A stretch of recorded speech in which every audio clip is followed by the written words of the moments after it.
آج کل آپ سب کو پتہ ہے ہم سے زیادہ کہ جو مشکلات خیبر پختونخوا اور پاکستان میں ہے پرائس کے لحاظ سے وہ بہت تیزی سے بڑھ رہے ہیں۔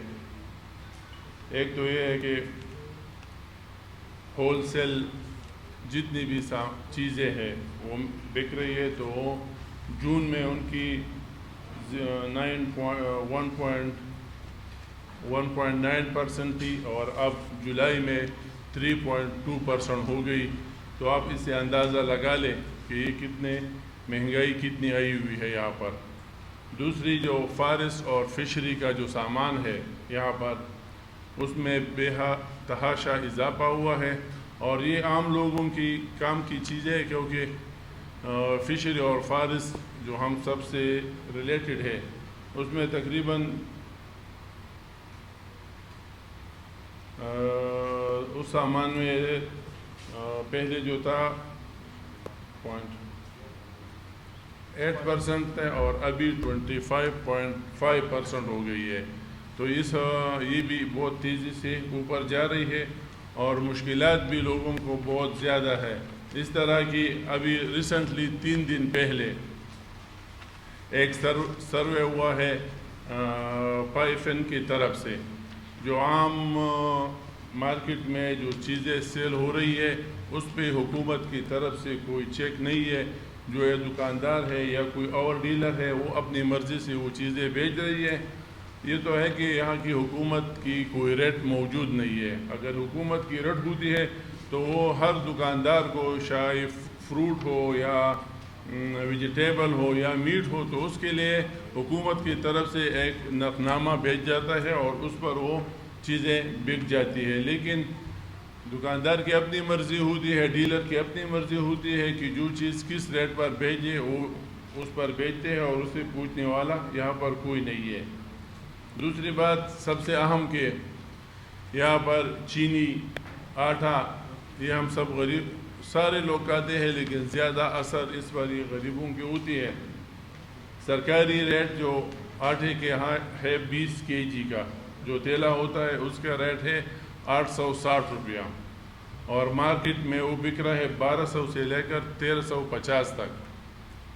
تو یہ تو ہم سارے غریب لوگ کھاتے ہیں، سب لوگ کھاتے ہیں، لیکن زیادہ ایفیکٹ یہ غریب لوگ ہوتے ہیں، اور ان کا میرے خیال میں یہ ایک مشن ہے کہ اس ملک سے غریبی کو نہیں لیکن غریب کو ہٹانا ہے۔ اگر یہ حل رہا تو یہ بہت مشکل ہو جاتی ہے۔ اور ایک اہم بات آج کل کئی علاقوں میں یا کئی ضلعوں میں یہ بھی ہے کہ ڈیلر کو آٹا پرمٹ کے حساب سے ملے گا۔ اگر ڈیلر پرمٹ کے حساب سے آٹا لے گا تو عام بندہ کہاں سے آٹا خریدے گا؟ یہ بہت بڑا ایشو ہے، اور یہ میں تو کل سوات سے آ رہا تھا تو وہاں پر یہ ایشو تھا، اور میرے خیال میں اور باقی جگہوں پر یہ ایشو بہت زیادہ ہے، کیونکہ پھر آپ کو اے سی کے دفتر میں ایک اپلیکیشن دینا ہوگا، پھر فوڈ اتھارٹی ہے وہ آپ کو ایک NOC دے گا، تو اس لحاظ سے وہ بندہ جائے گا اور اپنے دکان کے لیے یا جو بڑا ڈیلر ہے وہ آٹا پرمٹ کے حساب سے لے کر آئے گا۔ تو یہ مشکلات ہم سب کے لیے ہے اور اس ملک کے لیے ہے۔ میرے خیال میں یہ مہنگائی کا جو جن ہے یہ بوتل سے نکلا ہوا ہے، اور بہت سے علاقوں میں بلکہ سارے پاکستان میں جو مہنگائی ہے وہ دگنی ہو گئی ہے۔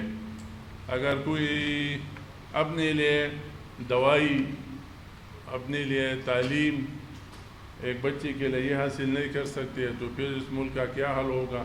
میرے خیال میں یہاں پر تو نہ صوبے میں اور نہ مرکز میں حکومت نام کی کوئی چیز ہے کہ وہ ان چیزوں پر چیک کر لے۔ عوامی نیشنل پارٹی کہ ہم جو سارے یہاں ممبر بیٹھے ہوئے ہیں، ہم حکومت سے پرزور مطالبہ کرتے ہیں کہ ان چیزوں پر چیک لگائے اور غریبوں کے استعمال کی جو چیزیں ہیں یہ سستی کر لیں۔ عید سے پہلے جو روٹی کی پرائس میں ایک ہائیک ہوئی تھی اس پہ ہم چیخے، میں نے خود بذات خود اسمبلی میں کال اٹینشن نوٹس جمع کرایا۔ وہ کال اٹینشن نوٹس اسمبلی کے بزنس میں کبھی پیش نہیں ہوا۔ پھر انہوں نے جب قیمت بڑھائی تو میں نے بذات خود DC AC منسٹر سب سے رابطہ کیا، انآفیشلی ہمیں یہ بتایا گیا ہے کہ جی چھاپا عید کے بعد پڑے گا. پشاور کی عوام کے لیے پی ٹی آئی کی حکومت کی یہ عیدی تھی کہ انہوں نے عید کی چھٹیوں میں روٹی پتلی بھی خریدی ہے اور مہنگی بھی خریدی ہے, اور اپنی چھٹیوں میں انہوں نے یہ ایک ایکسٹرا بوجھ برداشت کیا ہے, وہ بھی کرونا کے حالات میں.